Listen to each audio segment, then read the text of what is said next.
When kings died suddenly, heirs were too young, or rivals emerged from the shadows who kept the crowns from tumbling into chaos. From the 12th century to the 15th century, some of history's most formidable women stepped up. These are the stories of 8 medieval queens who did not just survive succession crises, they mastered them. Number 8. Eleanor of Aquitaine, the lioness who held dynasties together. Picture a medieval queen who lived through the reigns of 2 kings, was a crusader, and battled her own sons for control. That is Eleanor of Aquitaine, born around 1122. Her life was a whirlwind of power, politics, and family drama, and she faced more than one succession crisis. Head-on, Eleanor was no ordinary queen. She was Duchess of Aquitaine in her own right, a vast and wealthy territory in France. She married King Louis VII of France, first bearing him 2 daughters. After an annulment, she shocked Europe by marrying Henry Plantagenet, Duke of Normandy and Count of Anjou, who soon became King Henry II of England. This marriage brought her immense lands into the English crown's possession, creating a huge Angevin empire that stretched from Scotland to the Pyrenees. But it also set the stage for epic power struggles. Henry II was a strong king, but his relationship with his sons, Henry the Young King, Richard the Lionheart, Geoffrey, and John, was constantly strained. As they grew older, they chafed under their father's control, wanting more power and land for themselves. This simmering discontent exploded into a full-blown succession crisis known as the Great Revolt of 1173 to 1174. Eleanor, fed up with Henry II's infidelities and his attempts to curb her own power in Aquitaine, openly sided with her sons. Against him, she was arrested and imprisoned by Henry II for many years, a testament to her dangerous influence. Even from her imprisonment, Eleanor remained a symbol for her rebellious sons. When Henry the Young King died in 1183, a new succession challenge emerged. Richard was now the eldest surviving son and heir, but Henry II often favored his youngest son, John, creating tension. When Henry II himself died in 1189, Richard, who had been fighting his father, finally became King Richard I. Eleanor, freed immediately upon Henry's death, played a crucial role in securing Richard's peaceful ascension. She traveled tirelessly across England, accepting oaths of fealty to her son, acting as a regent until his coronation. She had seen the dangers of disputed succession and worked to smooth the transition. But Richard was a crusader king, and he spent much of his reign away from England. This left the kingdom vulnerable, and another succession crisis brewed. Richard's younger brother John began to scheme for the throne, even attempting to seize power while Richard was imprisoned in Austria on his way back from the Third Crusade. While Richard was held captive, Eleanor again stepped up. She personally helped negotiate Richard's massive ransom, traveling to Germany to secure his release. When Richard returned to England, he had to reclaim his authority, and Eleanor was there to support him, helping to reconcile him with his rebellious brother John and stabilize the kingdom. The ultimate test came with Richard's sudden death in 1199, struck by a crossbow bolt during a siege in France. This was the biggest succession crisis yet. Richard had no legitimate children. Clear heir, according to feudal law, was Arthur, Duke of Brittany, the son of Richard's deceased younger brother, Geoffrey. However, Richard had named his youngest brother John as his heir. Even if John had been a problematic sibling, Europe braced for war. Many nobles in France, particularly those in Anjou, Maine, and Touraine, supported Arthur's claim. The future of the Angevin Empire hung in the balance. Eleanor, now in her late 70s, did not hesitate. She had always favored John, perhaps seeing him as the more reliable option despite his flaws. And crucially, he was her last surviving son. She threw her considerable weight, influence, and political acumen behind John's claim. She journeyed to Poitou, a key region in Aquitaine, and secured the loyalty of the local nobles for John ensuring his control over her ancestral lands. She then traveled to Chinon, a strategic castle, to rally support. Her tireless work ensured that John had a strong power base in France, even as Arthur's supporters tried to undermine him. Eleanor wrote letters, met with nobles, and used her deep understanding of feudal politics to solidify John's position. She even arranged the marriage of John's niece Blanche of Castile to the French Prince Louis, securing a truce with France, a move that bought John crucial time. Thanks to Eleanor's unwavering support and strategic genius, John was crowned King of England in May 1199, and his claim to the continental territories of the Angevin Empire was largely secured, at least initially. Her actions ensured a relatively smooth transfer of power, preventing a prolonged civil war that could have fragmented the English crown's possessions. Eleanor continued to advise John for several more years, remaining a powerful figure until her death in 1204. Her ability to navigate multiple complex succession crises, supporting first Richard and then John, makes her a true legend of medieval queenship. Number 7. Blanch of Castile. The regent who defied all odds. Imagine being a foreign queen, suddenly widowed with a child king on the throne and facing a kingdom full of rebellious barons just itching to seize power. That was the daunting reality for Blanche of Castile, born in 1188, a granddaughter of the formidable Eleanor of Aquitaine. She became Queen of France when she married King Louis VIII, but her real test came with his death in 1226. Louis VIII had a short but affable reign, and when he died suddenly, his eldest son, Louis IX, was only 12 years old. A 12-year-old king meant a regency, and that meant power. The French nobility, a famously unruly bunch, saw an opportunity. They had been chafing under the strong rule of Louis VIII and his father, Philip Augustus. Now, with a child on the throne and a woman, a foreigner, no less as regent, they believed they could regain their lost power and influence. Blanche's position was incredibly precarious. Many barons questioned her authority. They saw her as an outsider, and they formed powerful leagues against her and the young king. These rebellious lords included some of the most influential figures in France, such as Peter Montclair, Duke of Brittany, Hugh X of Lusignan, and even Louis' own uncle, Philip Hurepel. Their goal was clear: weaken the monarchy and enrich themselves. This was not just a political challenge. It was a profound succession crisis, as a weakened regency could easily lead to the young king being overthrown or marginalized, and the kingdom splintering. Blanche, however, possessed an iron will and sharp political instincts. She did not shrink from the challenge. Her first bold move was to immediately crown her young son Louis IX in Reims, just weeks after his father's death. This swift action solidified his legitimacy in the eyes of many, making it harder for the barons to claim they were merely acting in the king's best interest. She then embarked on a daring diplomatic and military campaign. While the rebellious barons met to conspire against her, Blanche actively rode around the kingdom gathering support. She personally led armies into the field. In 1227, the barons launched a major rebellion, trying to seize the young king and his mother near Montelhuri. Blanche, showing immense courage, rode out with a small escort to meet her son.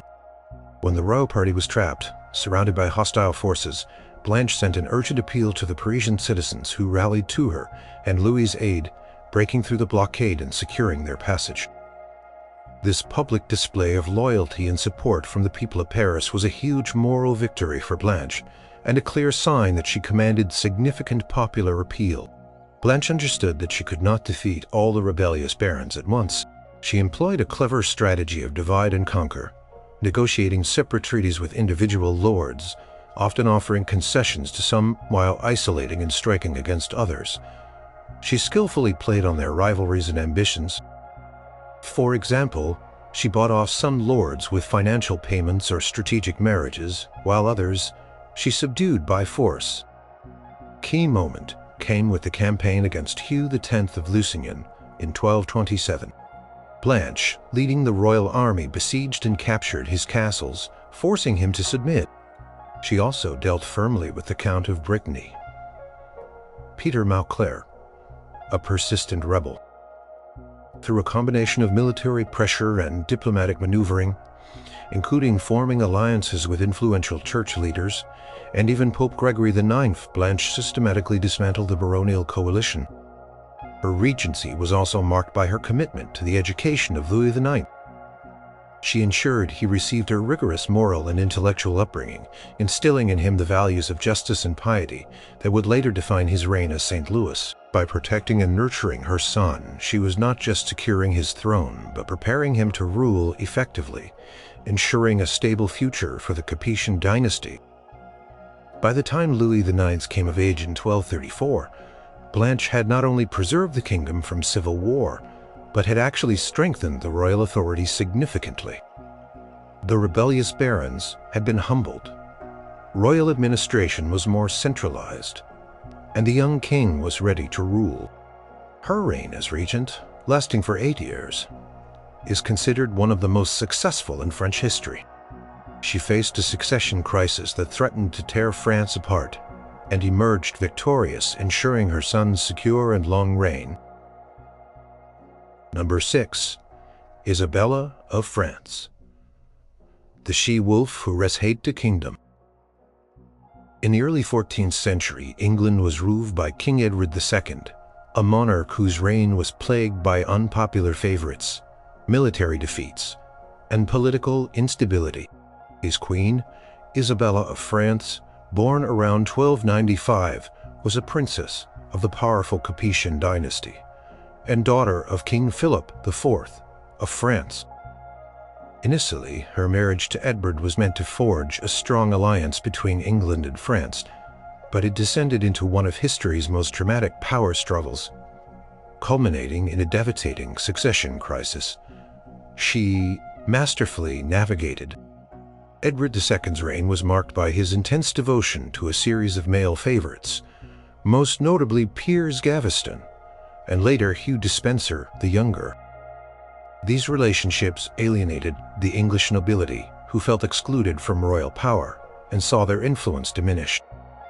Isabella herself was increasingly marginalized and disrespected by her husband and his favorites. Her attempts to mediate between the king and his barons often failed, and she grew to despise Despenser, who she believed was actively undermining her position and the royal family. The final straw for Isabella came in 1325. She traveled to France, ostensibly to negotiate a peace treaty with her brother, King Charles IV, over the disputed territory of Aquitaine. While there, she refused to return to England, famously declaring that she would not live with her husband as long as Despenser was in power. This public defiance was unprecedented for a medieval queen. She became a magnet for English exiles and disgruntled nobles who opposed Edward II. It was in France that Isabella formed a crucial alliance with Roger Mortimer, a powerful baron who had been imprisoned by Edward II but had escaped. Mortimer became her close confidant and, some say, her lover. Together, they plotted Edward's downfall. This was the core of the succession crisis. While Isabella was the queen, she was openly rebelling against her king. The question was not just who would rule, but how legitimate authority would be established. She brought her young son, Prince Edward, heir to the throne, to France, which was a critical strategic move. By having the heir with her, she could claim to be acting to protect his future and the kingdom's stability from the tyranny of the Despensers. In 1326, Isabella and Mortimer launched their invasion of England. They landed in Suffolk with a small force, but quickly gained popular support. The English nobility, wary of Edward II's misrule, flocked to their banner. The Despensers' regime crumbled rapidly. Edward II fled, was captured and eventually forced to abdicate. This was a direct violent overthrow of a reigning monarch, an extremely rare and dangerous act in medieval Europe, and it created an immediate vacuum of power. The immediate succession crisis was about who would take the throne. The obvious answer was Isabella's son, Prince Edward, but he was only 14 years old. Isabella and Mortimer orchestrated his coronation as King Edward III in 1327. However, the real power lay with Isabella and Mortimer, who acted as de facto regents. This created a new kind of crisis. While the legitimate heir was on the throne, the powerful regency was controversial. Many nobles were uneasy about the power of Isabella, and more specifically, Roger Mortimer, who enriched himself and alienated others. To secure their position, Isabella and Mortimer took the drastic step of murdering the deposed Edward II, ensuring he could not become a rallying point for opposition. This act, whether she directly ordered it or not, cemented her reputation as the she-wolf of France and marked a dark chapter in English history. Isabella and Mortimer then ruled England for 3 years. They managed foreign policy, negotiated treaties, and dealt with domestic unrest. While their rule was initially popular, Mortimer's increasing arrogance and rapacity alienated many, including the young King Edward III. Isabella, however, had successfully navigated the immediate succession crisis, ensuring her son's ascension to the throne and restoring a semblance of order after Edward II's chaotic reign. The final act of this drama, not directly a succession crisis, but a consequence of Isabella's actions, saw the young Edward III, now 17, assert his own authority. In 1330, he staged a coup arresting Mortimer and executing him. Isabella was stripped of her political power and spent the rest of her life in comfortable but supervised retirement.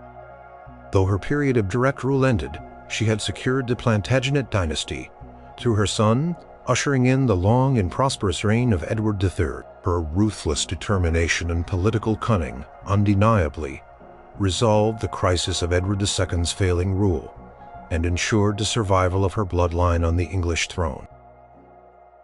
Number 5. Margaret I of Denmark, the unifier of Scandinavia. Meet Margaret I of Denmark, born in 1353, a woman whose sheer political genius and unyielding will transformed the map of Northern Europe. She was not born a queen regnant, but through a series of shrewd maneuvers and critical decisions during profound succession crises, she rose to become the de facto ruler of Denmark, Norway, and Sweden, uniting them under one crown for the first time. Her story is a masterclass in seizing opportunity and securing a dynasty. Margaret was the youngest daughter of King Valdemar IV of Denmark. Her life was steeped in dynastic politics from an early age. Just 10 years old, she was married to King Håkon, the sixth of Norway, who was also the son of Magnus IV of Sweden. This marriage laid the groundwork for the incredible power she would wield. The first major succession crisis Margaret faced was in Denmark. Her father, Valdemar IV, died in 1375 without a surviving male heir. The Danish nobility, always keen to assert their power, began to squabble over the succession. There were several potential claimants, including relatives from Germany, which could have led to a civil war and the dismemberment of Denmark. Margaret, however, had a brilliant idea. She pushed for her own young son, Olaf, to be recognized as the legitimate heir. Olaf was only 5 years old. Crucially, he was the grandson of Valdemar IV through Margaret, and he was also the son of King Håkon, the sixth of Norway, which added a layer of legitimacy and potential unification.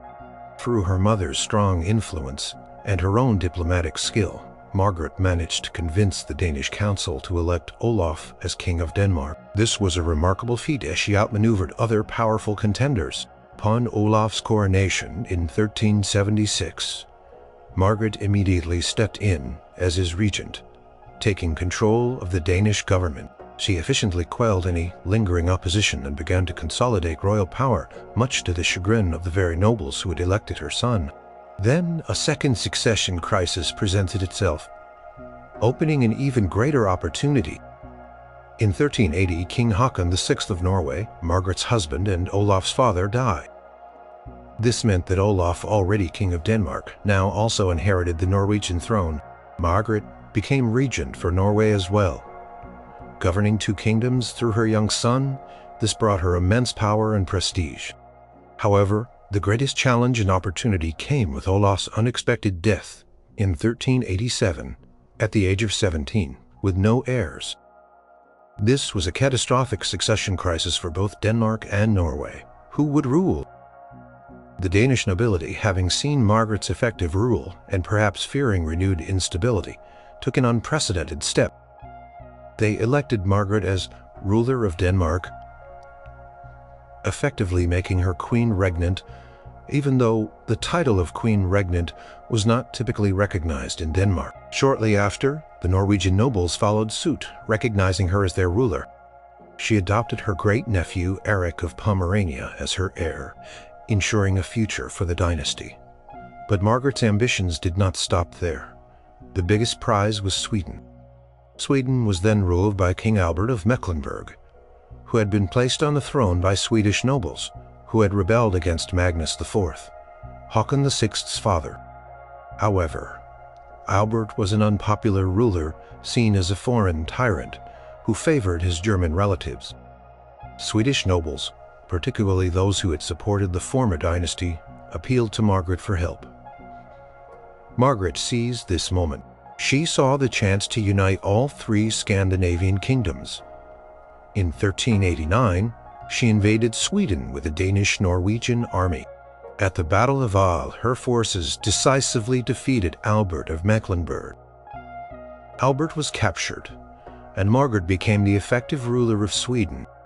This was a monumental triumph, but the crisis was not fully over. There were still pro-Albert factions and resistance, particularly from the Hanseatic League, a powerful trading association that supported Albert. Margaret spent the next decade consolidating her control over Sweden. She negotiated tirelessly, often patiently, to remove German influence and bring the Swedish nobility fully under her sway. In 1397, she achieved her ultimate goal, the formal establishment of the Kalmar Union. At a grand ceremony in Kalmar, Sweden, her adopted heir, Eric of Pomerania, was crowned king of all three kingdoms, Denmark, Norway, and Sweden. The union was meant to be a permanent dynastic union, binding the three kingdoms under a single monarch, though each kingdom would retain its own laws and customs. While Eric was the crowned king, Margaret remained the true power behind the throne, governing with an iron hand until her death. In 1412, she centralized administration, reformed the church, and stabilized the economy across her vast realm. Margaret's ability to navigate the succession crises in Denmark, Norway, and finally, Sweden, by leveraging her dynastic connections, political acumen, and military prowess, created the largest Scandinavian state in history. She ensured not only her own unparalleled authority, but also secured a unified future for the Norse realms. Number 4. Melisende of Jerusalem, the co-ruler who secured a kingdom. In the exotic and volatile crusader kingdom of Jerusalem, where European power met the Middle East, a queen needed more than just a crown. She needed resilience, cunning, and an iron will. Such was Melisende of Jerusalem, born in 1105, eldest daughter of King Baldwin II. Her life was defined by the precarious existence of the Crusader states and the constant threat of succession crises. She did not just rule, she fought to maintain her position and secure the future of her kingdom. Melisende was her father's chosen heir. In a move that was rare for its time, Baldwin II named Melisende, not a male relative, as his successor. To ensure the kingdom's stability, he arranged her marriage to Fulk, the 5th Count of Anjou, a powerful French nobleman, in 1129. The agreement stipulated that Melisende would rule jointly with Fulk, and their son, Baldwin III, would eventually inherit. This joint rule was a deliberate attempt to prevent a succession crisis upon Baldwin II's death. However, when Baldwin II died in 1131, Fulk immediately tried to sideline Melisende. He began to exclude her from state affairs, signing documents in his name alone and making decisions without her input. This created an immediate internal succession crisis. Melisende was not just a queen consort. She was the legitimate heir in her own right, and she had the support of many native barons of Jerusalem who resented Fulk's attempts to dominate, Melisende did not accept her marginalization. She rallied her supporters, including her cousin Hugh II of Le Puiset, Count of Joffat. The kingdom was on the brink of civil war, a terrifying prospect for a small, embattled state, surrounded by powerful Muslim enemies.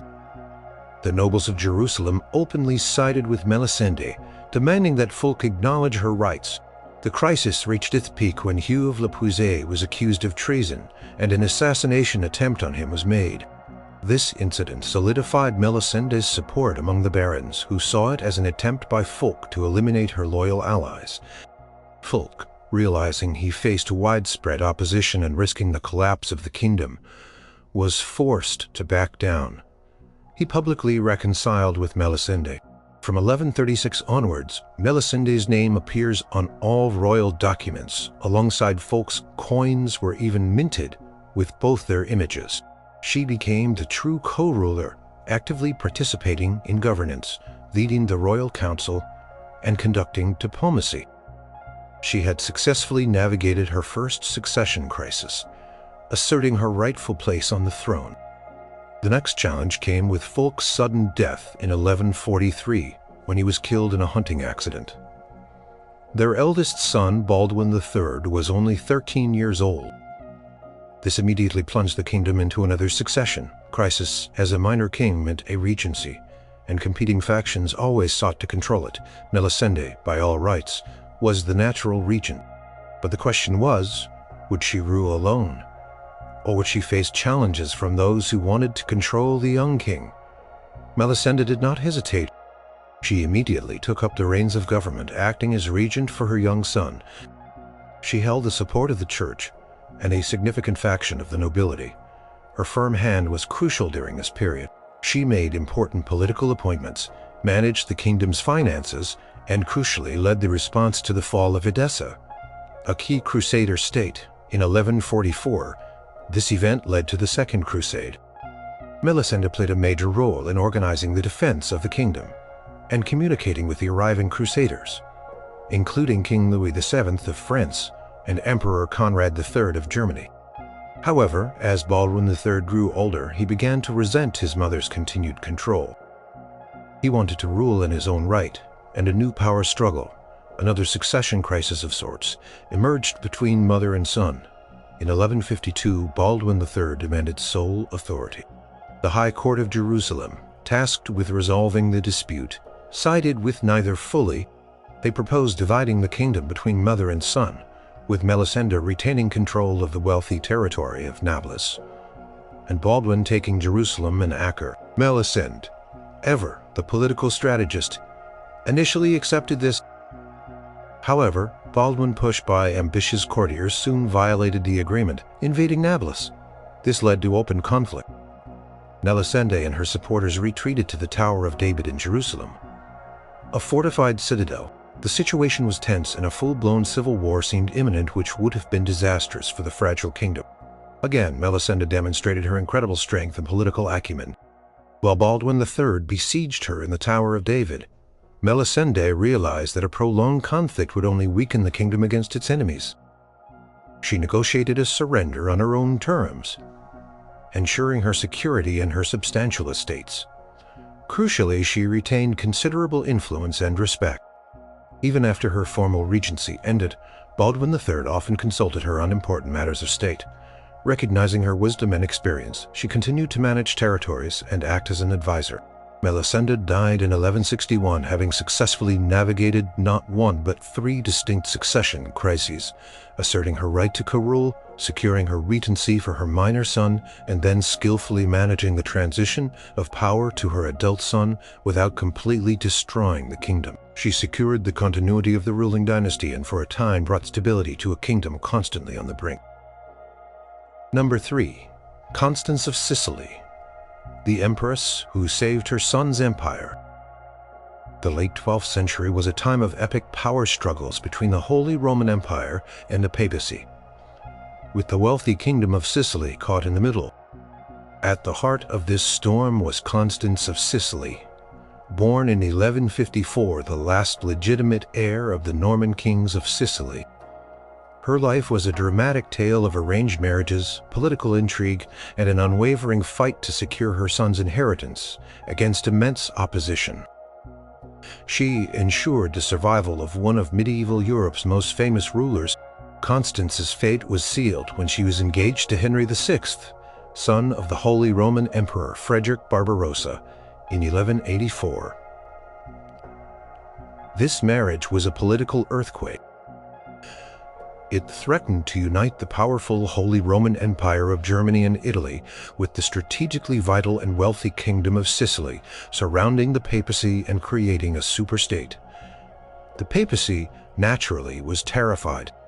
When Constance's nephew, King William II of Sicily, died in 1189 without an heir, the stage was set for a monumental succession crisis. Constance was the legitimate heir according to Norman law.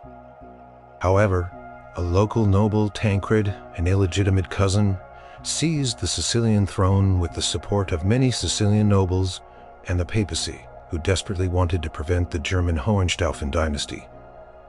This was a direct challenge to Constance's claim. Henry VI, now emperor, immediately launched invasions to claim Sicily in his wife's name. His first attempt in 1191 failed, and Constance herself was captured by Tancred's forces and handed over to the Pope. This was a dire situation. The legitimate heir was a prisoner, and her husband's campaign had failed. But Constance, even in captivity, was not defeated. She remained a powerful symbol of the Hohenstaufen claim. The Pope, fearing Henry's wrath and not wanting to alienate him completely, eventually released Constance. Tancred died in 1194, leaving a young son, William III, as his heir. This created another opportunity for Henry and Constance. Henry VI launched a more successful invasion, finally conquering Sicily in 1194. Constance was crowned Queen of Sicily alongside her husband. This seemed to resolve the succession crisis, but it was just the beginning of her unique challenges. Later that same year, Constance, remarkably at the age of 40, gave birth to a son, Frederick Roger, who would become the future Emperor Frederick II. His birth was seen as miraculous, given her age, and rumors of a false birth circulated, which Constance dispelled by publicly breastfeeding her child. However, this joy was short-lived.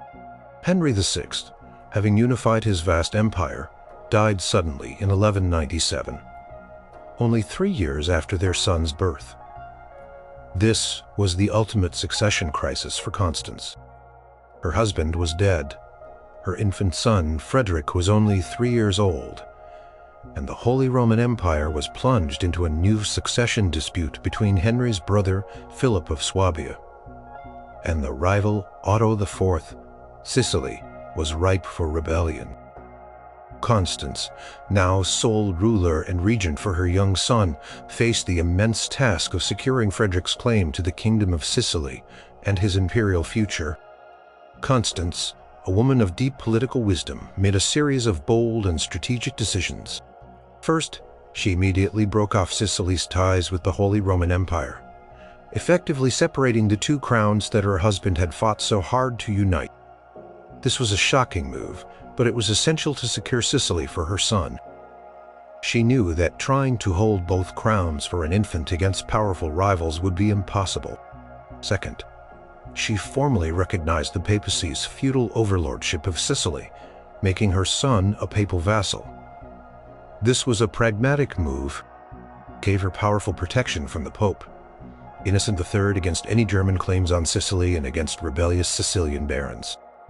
It was a difficult decision, as it meant giving up some sovereignty, but it secured her son's throne.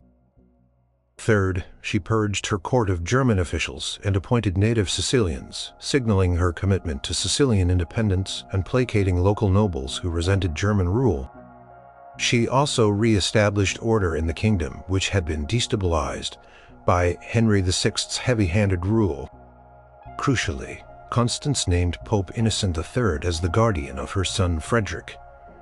In her will, she died in 1198, only a year after Henry. This was an unprecedented act of trust, but it was a stroke of genius. Placing the infant Frederick under the Pope's protection ensured his safety and legitimacy, even as Europe was consumed by imperial disputes. Innocent III, despite his later conflicts with Frederick, faithfully fulfilled his role as guardian, educating and protecting the young king. Constance's swift and decisive actions in her final year, separating Sicily from the empire, embracing papal suzerainty, and entrusting her son to the Pope, secured Frederick II's throne in Sicily. She knew that without her decisive intervention, the young boy would have been swept away by the storm of European politics.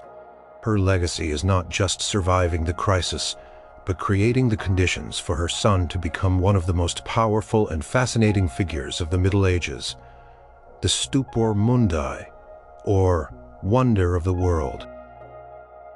Number 2. Yoland of Aragon, the chess grandmaster of the 100 Years' War.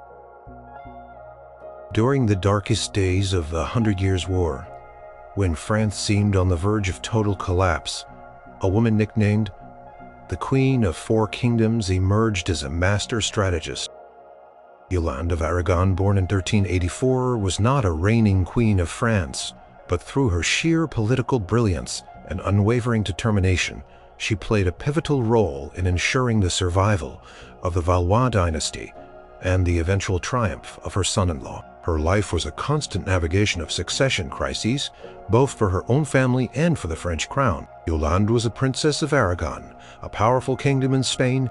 She married Louis II, Duke of Anjou, who also held claims to the Kingdom of Naples. Their marriage created a powerful family network with claims and influence across southern France and Italy. But Yolande's most significant impact would be in France, which was being torn apart by the 100 Years' War against England and a bitter civil war between the Armagnacs and the Burgundians. The succession crisis for France truly deepened after the disastrous Battle of Agincourt in 1415, where the English, led by King Henry V, annihilated a huge part of the French nobility. The French King Charles VI was suffering from bouts of madness, leaving a power vacuum. His wife, Queen Isabeau of Bavaria, had little real authority. The heir apparent, the Dauphin Louis, died in 1415, and his younger brother, Dauphin John, died in 1417. This meant that the next Dauphin, the third in succession, was Charles, born in 1403, a frail and often timid teenager. This was Yolande's son-in-law, as Charles was married to her daughter Marie of Anjou. With two Dauphins dead under mysterious circumstances, the young Charles faced immense danger. The English were advancing, and the powerful Duke of Burgundy, Philip the Good, allied with the English, wanted to control the French throne. The Treaty of Troyes in 1420 was the ultimate humiliation. It disinherited Dauphin Charles and declared that the English King Henry V would marry Charles VI's daughter. Catherine and their son would inherit the French throne. This was a catastrophic blow to the Valois dynasty, effectively ending its claim to the French throne. This was the defining succession crisis for France, and Yolande was at its heart. She fiercely rejected the Treaty of Troyes. She saw it as a desperate attempt to hand France over to the English. Her primary mission became protecting her son-in-law, the Dauphin Charles, and securing his rightful claim to the French throne. She knew that if Charles was captured or killed, the Valois line would be extinguished, and France would become an English possession. Yolande's actions were nothing short of brilliant. First, she removed Charles from Paris, which was controlled by the Burgundians and English, and brought him to her own powerful domains in the Loire Valley, particularly to Bourges, which became his de facto capital. This earned Charles the derisive nickname King of Bourges, but it kept him safe. She established a shadow government, ensuring he had a secure base of operations and a loyal court. Second, she managed Charles's household and finances with incredible acumen. The Valois court was often disorganized and bankrupt. Yolande brought order, ensuring that Charles had the resources to sustain his cause. She recruited loyal servants and advisors, effectively governing his small, beleaguered kingdom. Third, she acted as a tireless diplomat and negotiator. She forged alliances with crucial French nobles. especially those in the southern provinces who remained loyal to the Valois cause. She played rivals against each other and secured much-needed military and financial support. Control of significant territories in the south, including Provence and Anjou, gave her incredible leverage. Yolande understood the power of symbols. When Joan of Arc appeared, claiming divine guidance to save France, many at Charles's court were skeptical. But Yolande, a shrewd judge of character and a devout woman, recognized Joan's potential. She supported Joan's mission, providing resources and helping to convince Charles to allow Joan to lead his armies. Joan's victories, particularly the lifting of the siege of Orleans, were a turning point in the war and a massive boost to Charles's legitimacy. Yolande's backing of Joan was a critical factor in saving Charles's flagging claim to the throne. Yolande also negotiated constantly with the Duke of Brittany, another powerful French lord, to keep him from fully siding with the English. Her constant political maneuvering behind the scenes, diplomacy, and financial management were essential in keeping Charles's cause alive during the darkest years.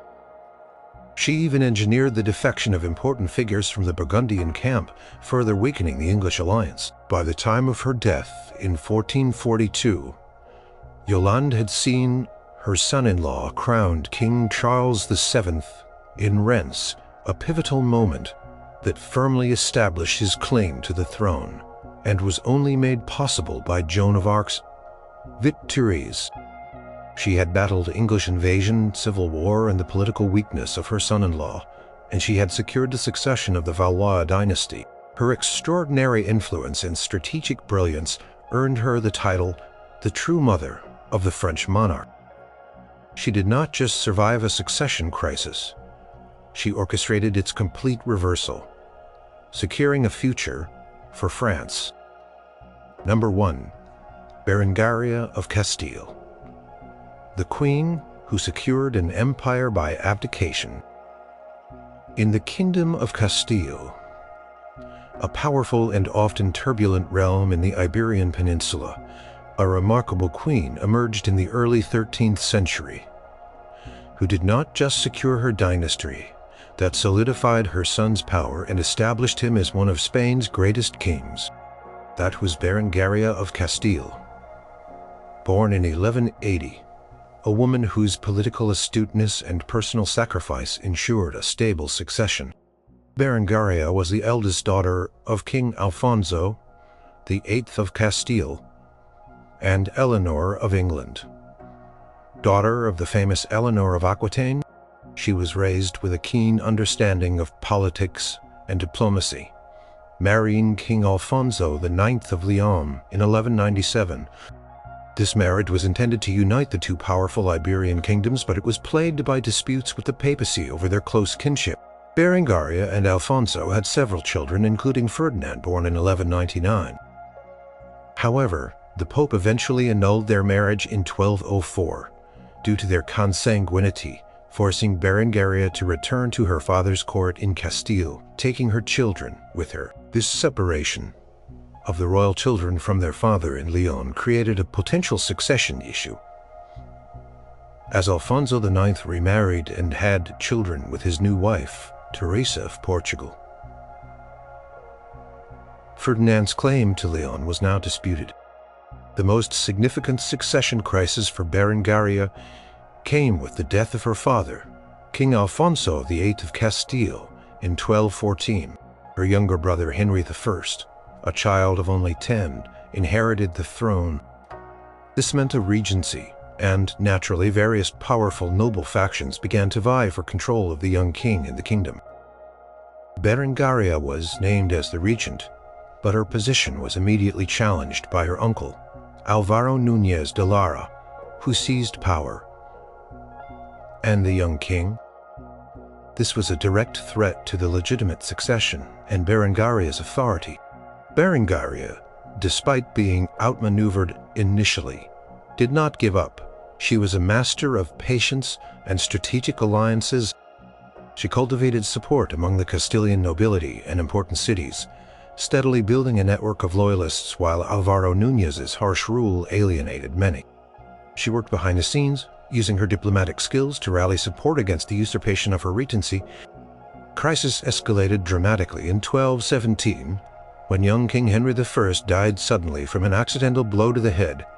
From a falling tile, this was a catastrophic succession crisis. Henry had no direct heirs.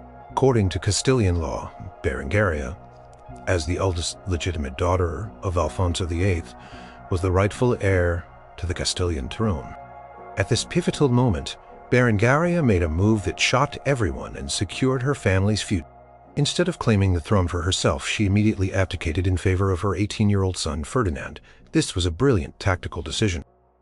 By abdicating, she circumvented any potential challenges to her own rule, which might have been seen as weak or temporary. She presented a strong adult male heir, Ferdinand, as the legitimate and undisputed King of Castile. This act of abdication was not a surrender of power, but a strategic transfer that consolidated. Berengaria remained Ferdinand's most trusted advisor and political force behind the throne. She became his de facto prime minister, guiding his decisions, managing his court, and negotiating on his behalf. She recognized that her son, with a strong male presence, could better unite the kingdom and overcome the challenges of a disputed succession. Her next major challenge was uniting the kingdoms of Castile and Leon. When Alfonso IX of Leon, Ferdinand's father, died in 1230, he tried to disinherit Ferdinand, preferring his daughters from his second marriage to Teresa of Portugal. This created a new succession crisis, threatening to split the two kingdoms permanently. Berengaria again stepped up. She traveled to the border between Castile and Leon, personally meeting with Teresa of Portugal and her daughters. Through skillful negotiation, offering generous financial settlements to her stepdaughters and ensuring their security, Berengaria persuaded them to give up their claims to the Leonese throne.